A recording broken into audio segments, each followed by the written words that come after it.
She sat at the cafe table, hands folded, eyes lowered, as if preparing to absorb another piece of the world's rejection.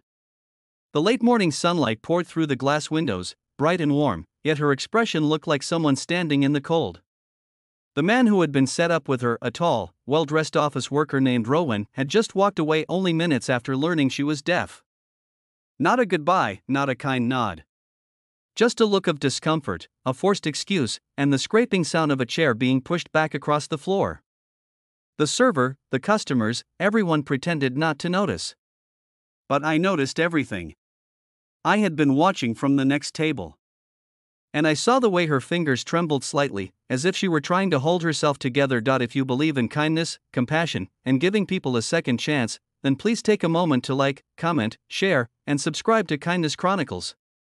Your support helps stories like this reach hearts that truly need them. Her name was Mira, a 24-year-old art student with soft brown eyes, curly hair tied loosely, and a simple floral dress that seemed to belong to a gentle world. A world not made for harshness. She was born deaf, but she communicated with remarkable expression through her hands, her eyes, and the way she smiled. She lived in a world of silence, but that silence carried the softness of a sunrise. Most people never looked long enough to see that day, she didn't cry. She simply sat still, collected her bag, and began to leave. But there was something inside me, an urge, a pull. I stood. I followed her outside. The street was busy, bicycles passing, sunlight reflecting off car windows. I tapped her shoulder lightly so she could see me before reacting. When she turned, I saw a look that wasn't sadness but acceptance. As if she had already prepared herself to face every disappointment the world had to offer. I motioned slowly with my hands, using the sign language I had learned years ago because of my younger brother, who had been partially deaf. I wasn't fluent anymore, but I remembered enough. I told her I saw what happened. She didn't need to explain anything. Her eyes flickered with surprise. For a moment, it was as if she met someone who spoke her hidden language. We walked together to a nearby park. The day was bright, children laughing, leaves rustling softly in the breeze. A world full of sound, but in her world, movement and expression replaced noise. We sat on a bench in the shade, and she began to tell me her story, not with full sentences, but with gestures and expressions, forming meaning in the air. She told me of being born into a family that tried everything to help her hear, every therapy, every doctor, every surgery option. Nothing changed. And eventually, her parents accepted her silence. But the world, as she explained, rarely accepted her.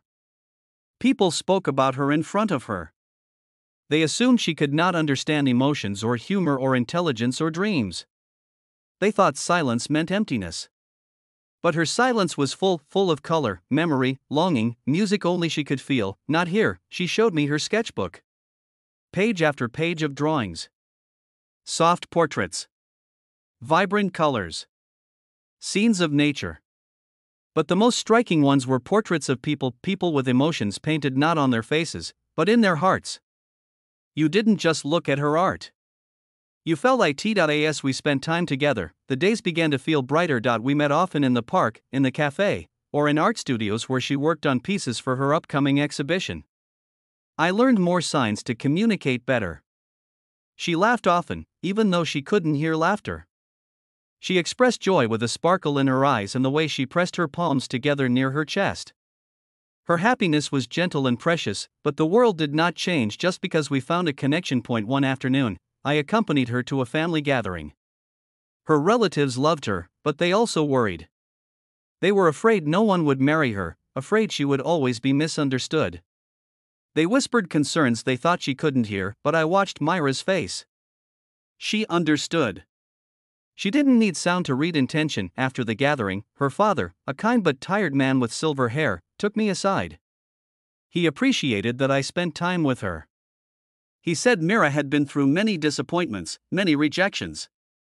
He did not want her heart to break again. His love for her was clear, but so was his fear. I promised I would be careful, that I would not give her hope unless it was real, but something was happening inside me. Something real and deep. The more time we spent together, the more I realized how differently Mira loved the world. She noticed things others ignored. The way sunlight shimmered through leaves. The rhythm of footsteps. the emotion in someone's eyes when they tried to hide sadness. Silence taught her to feel life rather than simply pass through it, yet, she still carried a hidden wound. One evening, while we were walking through a quiet street lined with flowering trees, I noticed she seemed distant. Her expression slower, her hands uncertain. She signed to me that sometimes she feared loving someone. Because love had been something that always slipped away from her. I understood. Rejection leaves deep shadows. That night, I couldn't sleep. I kept thinking about how unfair her journey had been. How she saw the world with so much grace, yet the world refused to see her. The next morning, I went to the art studio where she was preparing her exhibition. The gallery was calm, sunlit, filled with canvases and the scent of fresh paint. Mira stood in front of a nearly finished painting. It was a portrait. A woman sitting alone in a cafe, looking downward, while everyone around her blurred into indistinct shapes. I recognized the scene. It was the day of the blind date. She had captured silence not as emptiness, but as dignity. I walked toward her, and she looked at me with that gentle uncertainty, the expression of someone who has learned to expect disappointment, even from those who seem kind. I spoke softly, not because she could hear the words, but because tone sometimes carries emotion even without sound. I signed along with my words, slowly and carefully, shaping meaning in the air. I told her that love doesn't require sound. That love isn't measured by perfect communication or flawless understanding. It's measured by patience, presence, and the willingness to stand beside someone when the world turns away. And then I signed the words I had never said to anyone before: you'll make a different kind of wife. Her eyes widened. Not in surprise. In recognition. As if she had been waiting to hear or to feel something like that for a long, long time. She stepped toward me. Her hands trembled. And she signed back: a different does not mean less. I nodded. Different, in her case, meant extraordinary. Weeks passed, and her art exhibition finally opened. People came. They admired the beauty of her work. Some asked about her process. Others asked about her inspiration. But for the first time, they did not see her as deaf. They saw her as Mira, the artist.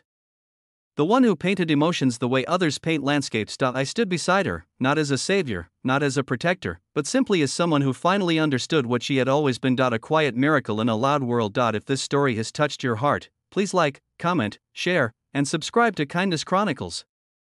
You never know who may need to hear that they are worthy of love just as they are.